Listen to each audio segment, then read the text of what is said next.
मिथुन चक्रवर्ती ने कहा, मैं मुख्यमंत्री नहीं हूं, लेकिन ये कह रहा हूं, हम बंगाल जीतने के लिए कुछ भी करेंगे और 2026 के विधानसभा चुनाव के बाद बंगाल में बीजेपी की सरकार आएगी। भगीरथी हमारी मां है, हम इसे बचाने के लिए कुछ भी करेंगे। 74 वर्षीय मिथुन चक्रवर्ती ने कहा, एक नेता ने कहा था कि हम यहाँ 70% मुस्लिम है और हिंदू यहाँ 30% है।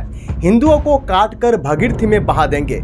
मैं कहता हूँ कि हम तुम्हें काट कर भगीरथी में तो नहीं बहाएंगे, लेकिन तुम्हें तुम्हारी जमीन पर जरूर दफना देंगे।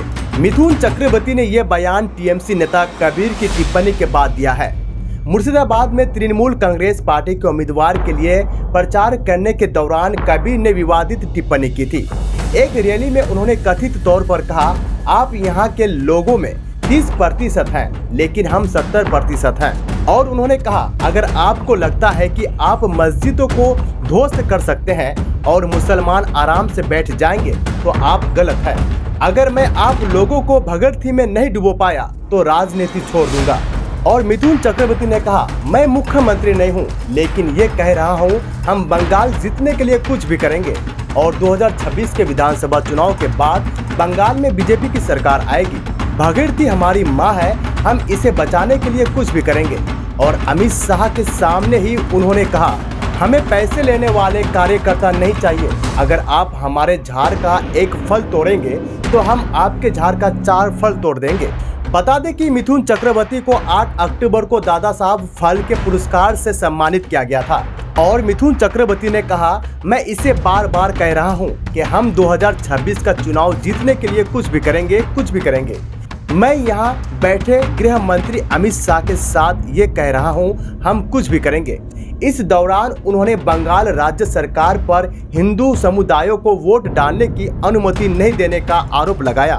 और बीजेपी के सदस्यता अभियान के कार्यक्रम में वेटरन एक्टर ने कहा, हमें लड़ने वाले लोग चाहिए, ऐसे लोग चाहिए जो खड़े होकर कह सके कि मुझे गोली मारो, मैं देखता हूँ कि तुम्हारे पास कितनी गोलियां हैं। हमें वो लोग नहीं चाहिए जो पैसे लेकर खड़े होते हैं।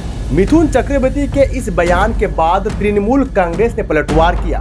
पार्टी महासचिव जयप्रकाश मजूमदार ने मिथुन चक्रवर्ती को एक महत्वहीन व्यक्ति करार दिया है। उन्होंने कहा, एक राजनीतिक नेता के रूप में कोई भी उन्हें गंभीरता से नहीं लेता। और जिस नेता तृणमूल के कबीर की टिप्पणी के बारे में उन्होंने एक बात की थी, उसके चुनाव आयोग ने निंदा की थी। अब अमित शाह की उपस्थिति में मिथुन चक्रवर्ती ऐसा कह रहे हैं और देखना है कि अब इस बारे में पार्टी का कदम क्या होगा।